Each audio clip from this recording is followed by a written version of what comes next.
Okay, I think I'm going to kick off with a little introduction here whilst everyone's saying hello. Hello, Sin, how are you?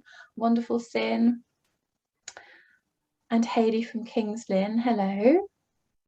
So I'm Emma, I'm currently in Warwickshire, and I manage Sistr, which are a kind of social media network, I suppose, for modern women.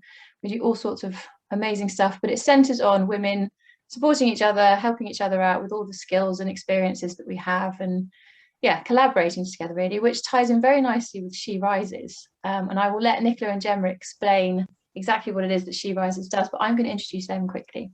So Nicola has over 20 years working in HR, so you're in very good hands in terms of how people work, because you really focus on the human in human resources, don't you? And it's that's lit you up in terms of job satisfaction and giving people the tools to be the best version of themselves at work. And then that brought you into coaching, and it was kind of self-coaching, but also when you were coaching a friend, you realized you were actually doing a little bit of projecting and stuff on her and thought, hang on a minute, I need to learn how to do this a bit better. And that's given you this real passion for coaching that you now have, and working with all sorts of women doing that. And then Gemma, you have a story probably a bit similar to mine. I saw a bit in there that I thought, I recognise this. Everything sorted from the outside looking in, fine, but not feeling it really with work, feeling a bit lost, feeling a bit like, I'm not sure I'm in the right place. So you had coaching for yourself and then realised it was such a powerful thing that you wanted to do it for other people. So I think both of you are going to be fantastic coaches for this session, and I'm really looking forward to taking part anyway. But I think I'm going to hand over to you two now to talk a bit about She Rises and then kick off the session, if that's cool. Amazing. Emma, do you want to? Yeah, thank you. Thank you, Emma. That was a really lovely introduction. It's so exciting to be here and be partnering with Sistr as well. And it's lovely to see so many of you with us this morning and hearing about your inner voices. I'm going to be coming on a little bit later to talk about some of the tools that we use to reframe our inner voice. But first of all, Nicola's going to kick off with a little bit of background to She Rises and why we think partnering with Sistr is just such a great collaboration. So thank you all for being here. Thanks, Gemma and Emma, that sound like a double act straight away. Thanks, Emma, for that lovely introduction. It almost feels like your work eulogy without dying, which is a new experience. So thank you for that. Lovely to see you all this morning. I've got a bit of a cough. I'm slightly worried I'm going to have a coughing fit at some point. I've taken medicine. I hope it's not drowsy medicine I've just suddenly thought of. Unfortunately, it's not COVID, but if I go, bear with me while I suddenly down some water, if that happens. So I met Emma a few months ago, and we had a lovely chat, and what was really, really clear was what we believe in our purpose at She Rises, which is empowering women through coaching and connection. Really, really, really aligned with Sistr's approach. And so I'm absolutely delighted to be here this morning with you all. Now, we started She Rises journey just over a year ago, and it was when it became really apparent that the COVID crisis was having a disproportionate impact on women in the workplace. This time last year, there was more women facing redundancy, and more women were resigning because of the care burden. We'd had months of schools out, nurseries shut, and it was starting to have a real impact. And this made us really angry, and we were thinking, well, what is it that we can do that's useful in this space to support and empower women work out what next for them if they were facing redundancy? So we launched our first group coaching program for women that were either had been made redundant or were facing redundancy. And through that program, we had some little sparks of magic that were an absolute joy to see. And one of those was really when somebody said, oh my gosh, I've just realized this is not just about me, because I can see that there are other brilliant women in the group that are experiencing the same. And through our programs, we coach, and we're going to come on to this later in the session today, we teach coaching skills so that then women are enabled to empower and support each other. So after that first program finished, we checked in 2 months later, as we do at the end of all of our programs, because we want to check what is the impact of our programs. and we want to improve. And we said to these brilliant group of women, what could we have done different? And they said, actually, sometimes my inner voice was stopping me for applying for jobs or for being able to share about my successes when I was in an interview. And sometimes it was my own inner voice that was holding me back. So we listened to those women. We went and did a bit more research and looked into the data around it. And we also, Gemma and I also have individual one-to-one coaching practices. So we were looking at what are the themes that are coming up there. And so we went away and created, and have since ran multiple times, a group coaching program for women to build confidence.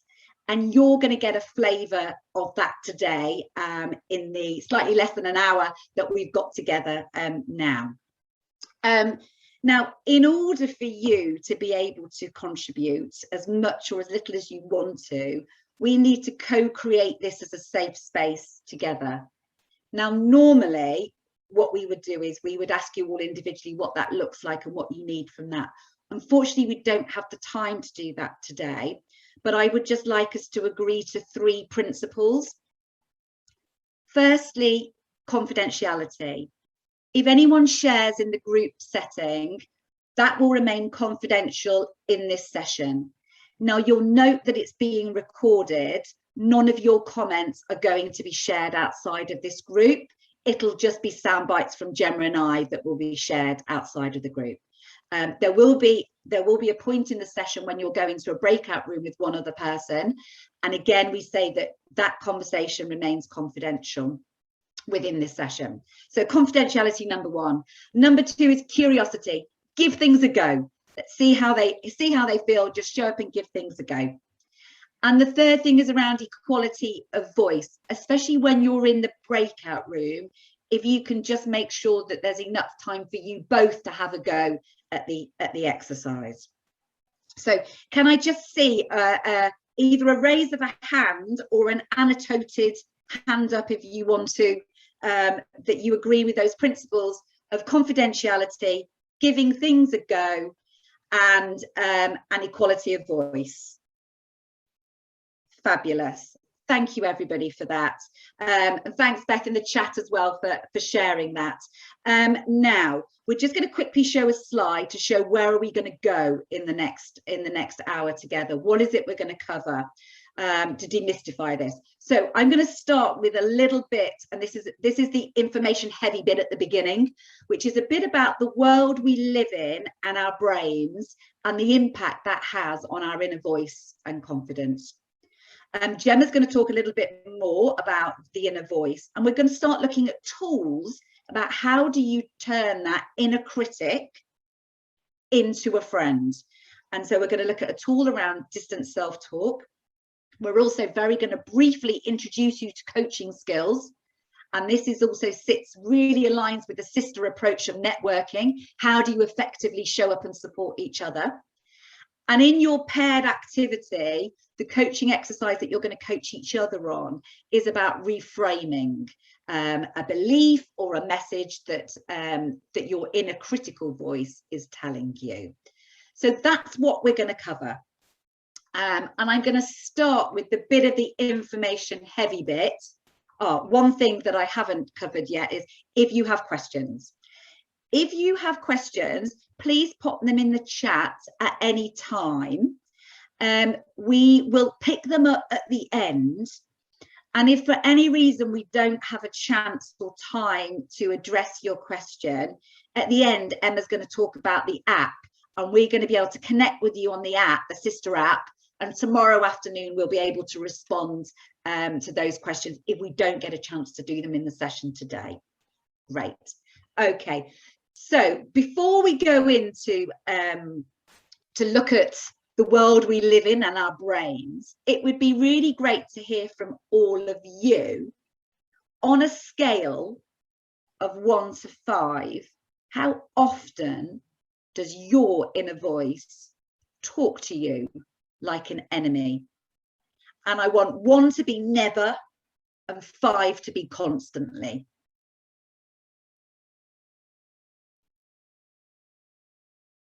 Great. Thank you for sharing. Thank you for sharing. So kind of lots of 4s in here, some 3s in here. So fairly frequently is what's being shared in the group. And Gemma, brilliant. Thanks for that slide change, Gemma. You're not alone in that, and we're going to explain a little bit about why that may be to start with. So there was a book released last year by a psychologist called Ethan Cross, called his book was called Chatter, and he speaks about unhelpful inner chatter as being experienced more by women. Now, they don't know a biological reason for that, but it's something that research and data is showing us, is that women experience that unhelpful inner chatter more. And he explains inner chatter as being either worrying about the future or ruminating about the past, and sometimes stuck in that spiral. Research also shows that over 70% of women have experienced imposter-like thoughts and feelings. That is, they're going to find me out, I shouldn't be here, and it includes people as prominent and wonderful as Michelle Obama have said this is how she felt at places. There's been some other research, and we started to say, okay, so if these feelings are going on, what's the impact of those? And there's actually HBR, which is the Harvard Business Review, did some research 18 months ago that said that there's a gender gap in also how we self-evaluate our performance. So that means that women are often rating their performance lower than what they are. And that starts to have an impact in interviews, pay negotiations, other situations like that. Now, we are absolutely not here to blame women for this. This is about shining a light and saying, whoa, if the majority of women have felt imposter-like thoughts, there's bigger forces that play here in our world and society that have helped create some of that. And certainly there will be places that we've experienced where we don't feel we've been made to belong as well. So this isn't all about your inner voice. You may have been made to feel like you don't belong. Societal expectations and norms on the behaviour of women has a big impact on how we think today. There's a great book by Glennon Doyle, Untamed, Stop Pleasing, Start Living, where she really talks about the manifestos that our culture is given in terms of expectations of behaviour of women. So there's definitely, if we're talking 70% of women experiencing like this, it's more than just you. So it's helpful to you to think I'm part of this system and process. The other part that has an impact on our brain is that we're neurologically wired to think negatively. Now, this comes from the days when we were hunter-gatherers, looking out for risk all the time, and our brain was wired to make us be safe. Now, I'd just like to share that this is by far the thoughts of much cleverer people who are neuroscientists. I haven't even got a GCSE science to my name, so this certainly isn't from any of my own research or knowledge. But it's really helpful to think about, we're neurologically wired to keep safe, to look out for risk. That's our default thinking pattern. Now, all of us as well, and this really shocks me every time I see stats like this, the average person has between 12 and 60,000 thoughts a day. That's a lot of chatter and stories going around our heads. And 80% of them are negative. And actually, Gemma, I think it was 95% are often on repeated thoughts as well. So that's a lot of chatter going round. Now, our thoughts are a biological process, just like blood pumping around our body is a biological process.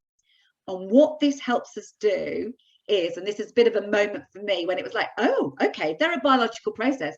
That means I'm not my thoughts. They're a natural process of the brain. And if we start to realize we are not our thoughts, it helps us create a little bit of space and distance between them. And that's what we're going to introduce some tools today to help you create that space. And with this, we can change the way we think and feel and move out of those default thinking patterns.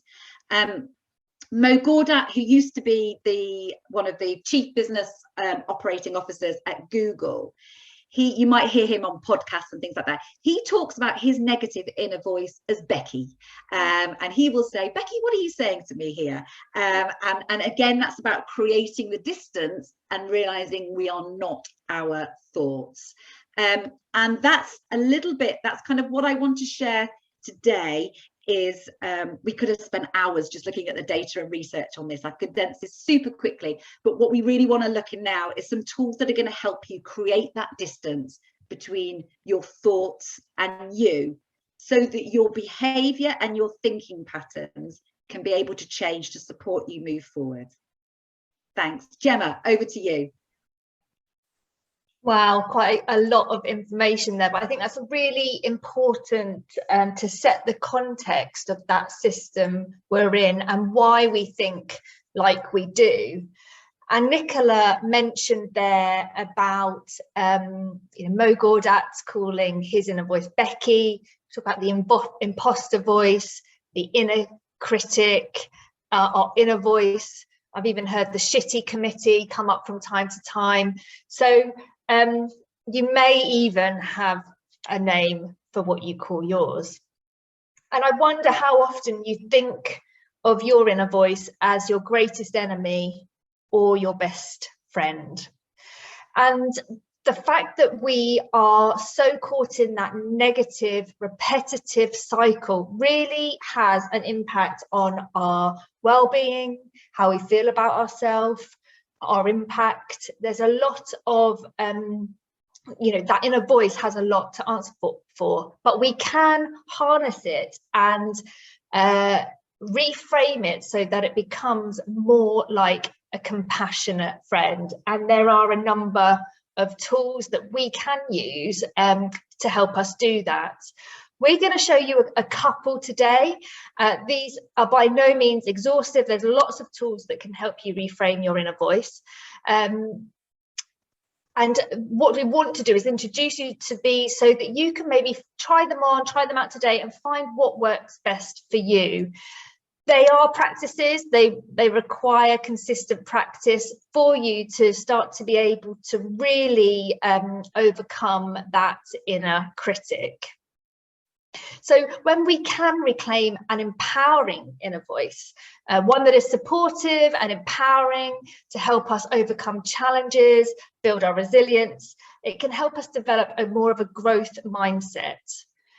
And by sharing with each other, with other women about our experiences, we can in turn build our own confidence, which is why networks like Sistr are so important in sharing and sort of empowering each other.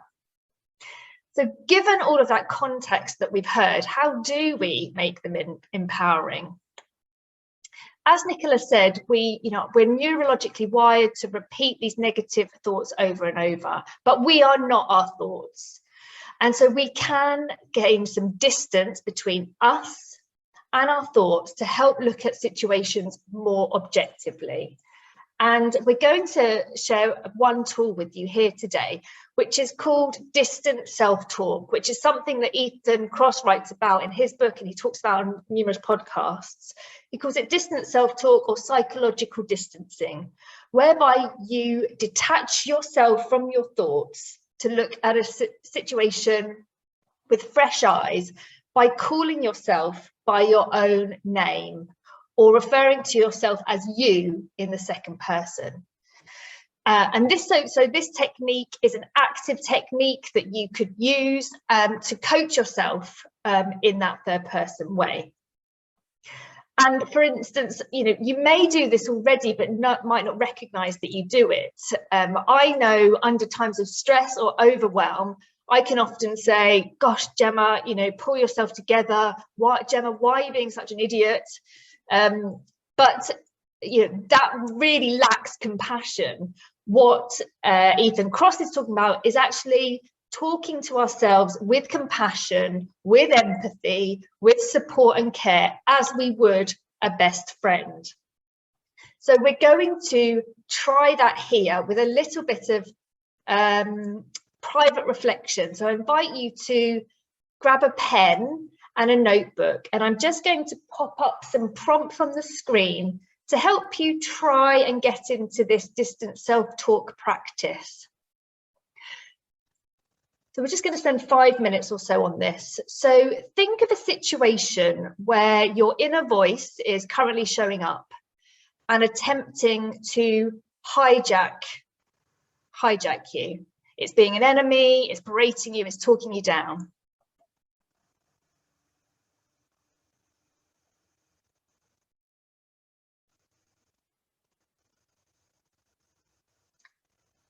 And when something comes to mind, using the self-distance talk method, where you're referring to yourself by your own name,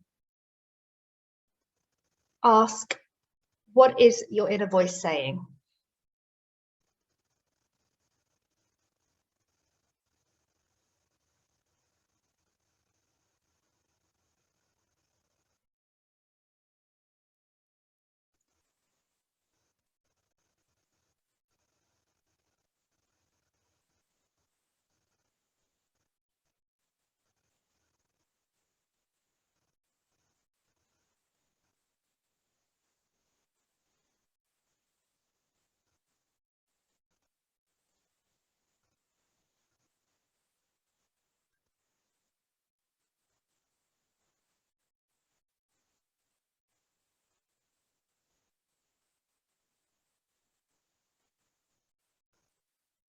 And secondly, using your own first name, what information is missing from this narrative?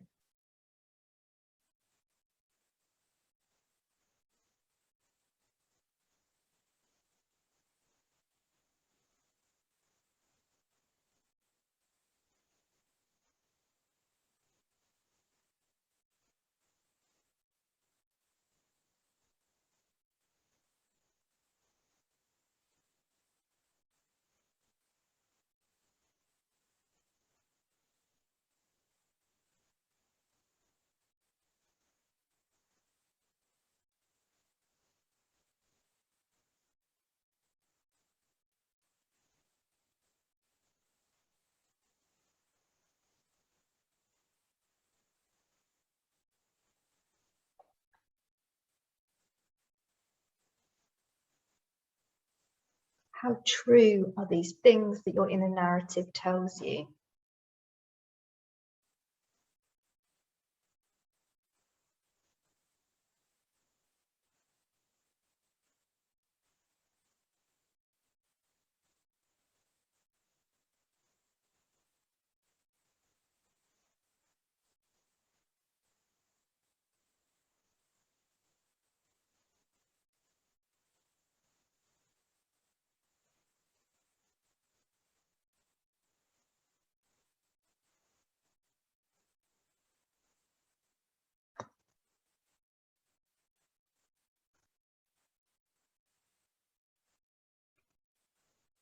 In what ways could you be more compassionate towards yourself? That's where talking to yourself like a best friend comes in.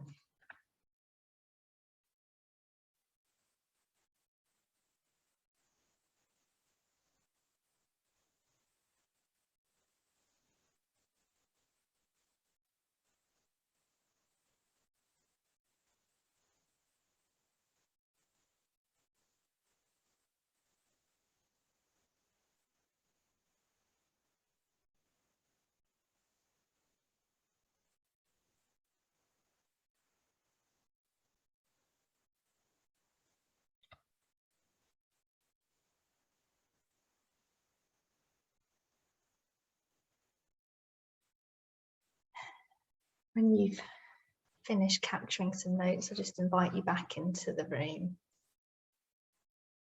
And if anybody would care to share any reflections in the chat, did you notice anything through going through that very short, quick process?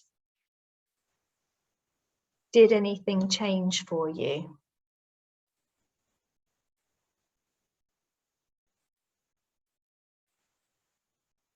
The aim of that tool is to gain some space between yourself and the situation, to really look at it objectively and invite some compassion. Got Emma, thank you, took the fear out of the situation, and Sue became kinder to yourself, which is really lovely. We don't often extend the same kindness to ourselves as we do to others. Cynthia, your inner voice ignores the art of the possible. That is beautiful. So hopefully you've seen how that short exercise there can help you gain a little bit of space. Thank you all for sharing. We're going to come back to some of these shortly when we move on to the next exercise. Nicola. Great. Thank you. What beautiful reflections. And those things around fear and possibility are really about the growth mindset that Gemma was talking about before as well. And this thing about, well, how do we talk to others is so different to how we talk to ourselves. At She Rises, we believe that you're the expert in your own life. You're the only one that's ever going to have to live it. You know yourself best. But so often, our thoughts are filled with advice and judgments from others. That what it does is it stops us listening to ourselves. And actually, it stops us trusting ourselves. And the definition of confidence is to trust oneself. And this is when we believe that coaching skills can really help in this space. Now, I trained, as Emma said early on in the introduction, I trained as a coach because 5 years ago, a friend of mine was navigating a personal crisis. And at that point, I wanted to fix the situation. I could see the pain that she was in. And I was absolutely there for her. I was picking her kids up for school, making sure they were fed while she had some space.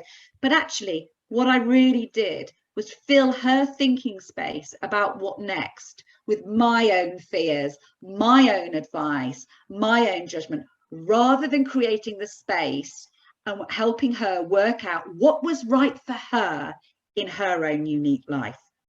So because coaching skills really talks to how women empower each other, we're going to very briefly, this is super briefly, train you in a little bit of coaching skills, and we will put you in an activity to do as pairs. So Gemma, next slide. So how to coach. Okay, so super quickly, and we cover this on all our programs because we believe this is empowered women empower women.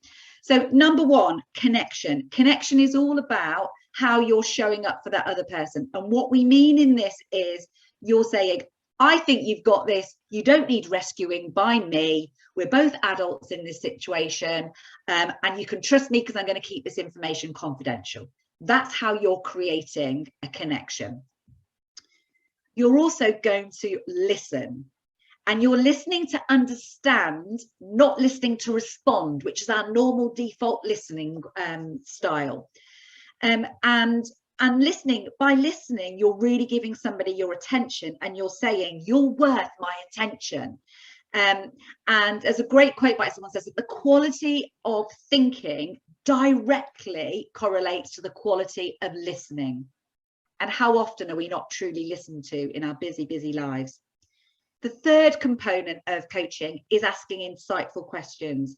You're asking questions rather than giving advice and judgment that helps somebody expand their thinking of possibility. So back to this word of possibility, and somebody working out what's the right path ahead for them. So this quote that we really love is, the mind that holds the problem is often the best one to solve it. Now, we're going to pair you in a minute to coach each other. And we're going to set that up for you. But before we go in there, because the coaching exercise we're going to do is around reframing. Reframing normally takes a little bit of time, so you're going to do this at super speed. So don't worry if it's not perfectly formed. But Gemma's going to introduce you a little bit about what reframing means and why it might be helpful before we pair you. Gemma. Thank you. So reframing, you may have heard of that before. We talk a lot about reframing when it comes to limiting beliefs or reframing that inner voice.